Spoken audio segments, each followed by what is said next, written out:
Most people think wars are fought with bullets and bombs, with soldiers, tanks, and battlefields. But some of the most devastating wars in history were fought with printing presses, interest rates, and exchange rates. Wars you never learned about in school. Wars where no armies marched, but entire nations collapsed. These are currency wars, and once you start to see them, you realize something unsettling. They shaped the rise and fall of empires just as much as any general on a battlefield.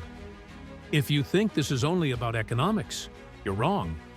Currency wars decide who eats and who starves, who rules and who obeys.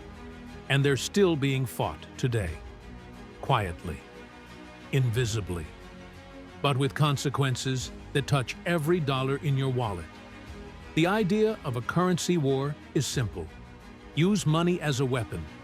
That can mean deliberately devaluing your currency to make exports cheaper, flooding markets with cheap credit to destabilize rivals, or hoarding gold and liquidity to tighten the screws on anyone who needs it.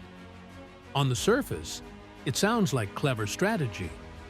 In reality, it's economic history's version of chemical warfare. You might poison your enemy, but you poison yourself in the process. One of the first modern examples came during the Great Depression. After the 1929 stock market crash, global economies spiraled into chaos.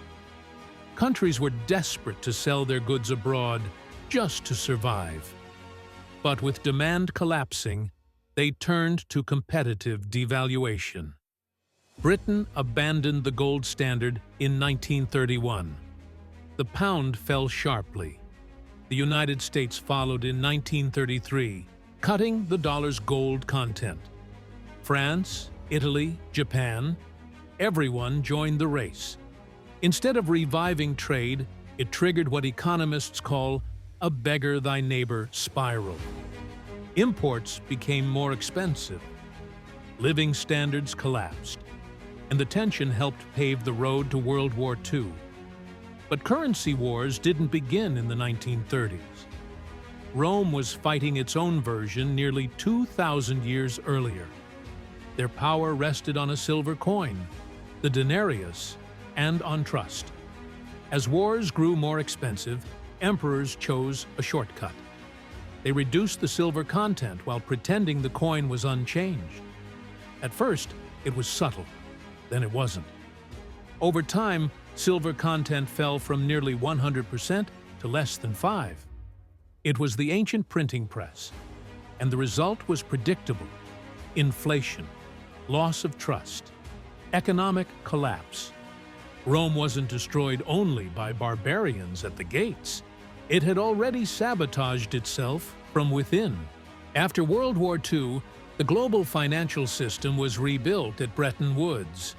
The US dollar was pegged to gold. Other currencies were pegged to the dollar. The goal was stability, to end currency wars. But it created a new kind of power. Because the United States controlled the dollar, it could project influence without firing a shot. Countries that stepped out of line faced financial pressure instead of military force. It was quieter, cleaner, and often more effective. But by the late 1960s, the US was printing more dollars than it could, back with gold. Vietnam, domestic programs, mounting debt. Foreign governments noticed. They began demanding gold. In August 1971, President Nixon closed the gold window. Overnight, Bretton Woods collapsed. The world entered the era of floating exchange rates and modern currency wars. One of the most brutal examples came in the 1980s. Japan was rising fast. Manufacturing exports, massive trade surpluses. In 1985, the Plaza Accord was signed. Officially, it was about trade balance. In reality, it was a coordinated currency strike. The yen doubled in value within 2 years. Japanese exports became expensive. An asset bubble formed, then exploded.